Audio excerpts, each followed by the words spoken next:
Со монодрамата Ирена или немам повеќе во изведба на актерката Мирел Кнес од Словенечкиот театарски институт Љубљана. Вечерва ќе се означи последниот надпреварувачки ден на Интернационалниот фестивал на монодрама Битола 2017. Во 20 часот настапува германскиот актер Вили Шлутер, кој ќе изведе монодрамата Одисеј од Лим Норевик.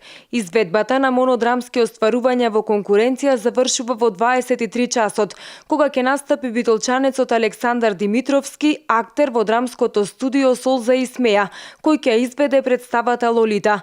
Надпреварувачкиот дел на 19-тото издание на Интернационалниот фестивал на монодрама Битола 2017 започна во саботата со монодрамата Семјон Захарич, која ја изведе актерот Вјачеслав Рибников од театарот Глагол во Талин, Естонија, а вечерта беше исполнета и со монодрамите Десница, Игри на пролетта и смртта, која ја изведе актерот Јурај Арас од Задар, Хрватска, како и монодрамата Солси по големи од очите во изведба на Валерија Зилина, членка на драмски театар од Орел, Русија.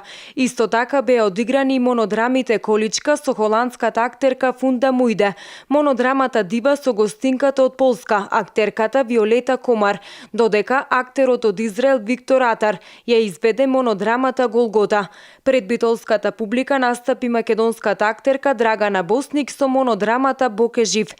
За наградата Гран При, како и наградата од публиката, годинава се надпреваруваат вкупно 10 представи од 9 различни земји, а настапите на актерите ги оценува меѓународно жири, предводено од турскиот драматург и режисер Емре Ердем, холандската актерка и драмска писателка Полет Смит, театрологот Нина Мазур од Украина, која живее и работи во Германија, како и 2 члена од Македонија, и тоа Игор Џамбазов и Атила Клинче. Интернационалниот фестивал на монодрама Битола 2017 завршува утре вечер со доделување на наградите, а во чест на наградените ќе се одржи концерт на театарска музика под наслов На светов убавина на композиторот Горан Трајковски.